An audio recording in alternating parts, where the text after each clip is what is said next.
Ama. Ah, Papa Tela. Oh, machine haju kalana.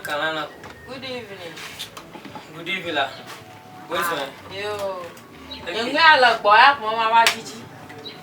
Ama bana jiji. Ebe ya tu ya. Mante.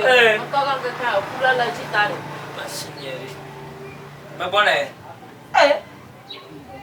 Bi anyoga. Mabona ma ka biya maka. Tabe ba tonwe. Nkaka makula la nyaji ta mara kujiji makaka la jiji. Jiji. Fika de vio kombalenda.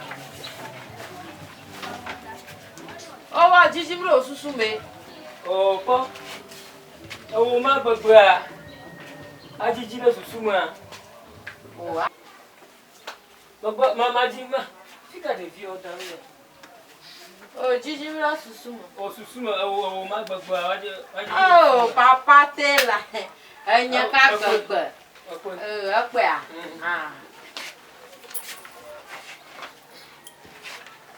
Mara kuna we na chacha makaka ba jinde. Oh waga chijo mo. Ya gba wa print ta ma ba do mo ra ka kwe a. Nyama mo gbo chichi me. Mo gbo chichi. Ava manye. Chi mo gba pa ova manye. O nyama imalo ofo bolu. Akuma ke go pagara ngwa de ya wonu wonu no fa ya ora ka na fu pa. Gachijo. Agwa ha agwa beka. Ma to awula gba kula. Awla paku. Ma mi ko ma. Ba ha linela agwa rula lo. Apodu mfia wa ledu mfia no za. Abone ne yiko alo za. Fonya. Apate la gango fa ma pa. Gachijo ba ma jijo. Ta akota na lie. Akota na la. Adola le. Alaba ne do wa no nti wo po na ali. Ta sin sorry le wa la ga mama. Mabona. Tele hapo na sasa. Majiji magbono gba. Ajiji magbono. Jiji cha. Makaka baji. Abota le yo la anyu. Anyu.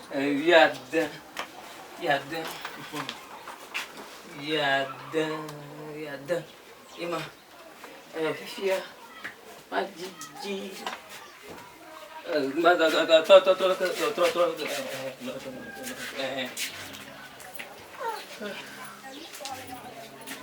Wana fia wa dware anwa alono ga gavida na yira fi gojiko fiko to mo fi na no lia ma fi mako ma lia ma fia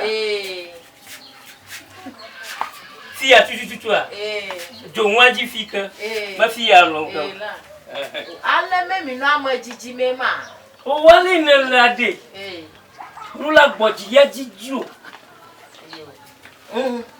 na maga o mistake la kala awo nye maji nka o ya gbagba ama wi andra ada jiji ma hanyo no anyo yandra akwa jiji mbo o gbojiri o aga jiji ore gbojiri troga fia le ka wa fia la gana wa ya jiji ga mbona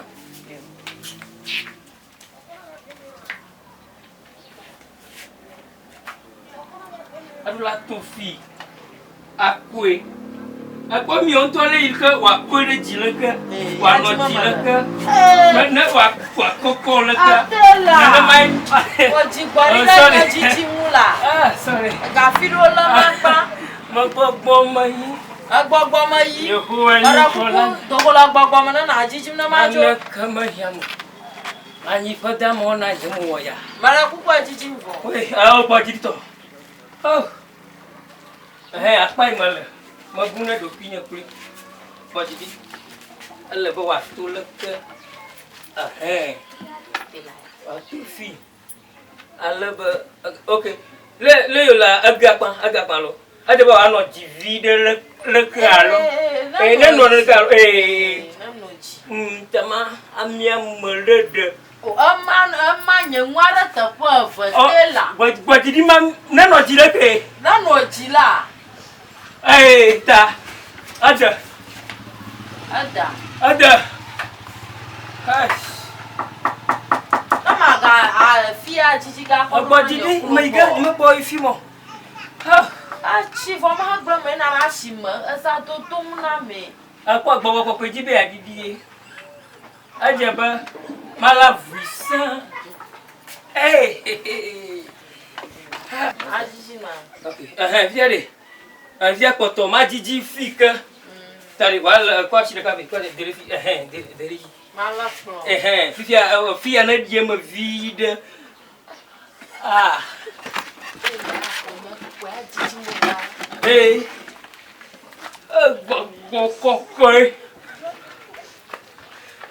Kokoi. Ah. Bodidi.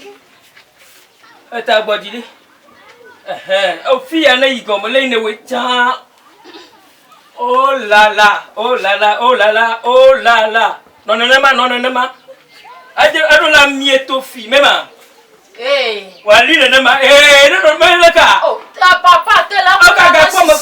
Ga poma. Yama. Dolo. Mi plado se. Ho. Adidivo. Wa non ma sa. Emma, ya. La favor de que? Anya Didi mira fier. Enka. Oui, ne dojo fier. Ko wana pa mo la fier, manya mwi mo nyonyom na mo. Le ka wana sore jinota. Ne du ku anon ti o gla. Ye kwe. Te la donyo. Fifiare. Adola ole kama Didi ata ta to ale ma po ebonu ko tele ka ba fi ma po abo na anwa na nyu oh ho enya pro la nya nana kama yamo la ni pada mo na nyamo ya ta no ma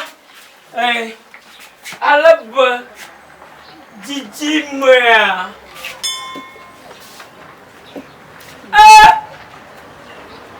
Ajinolo.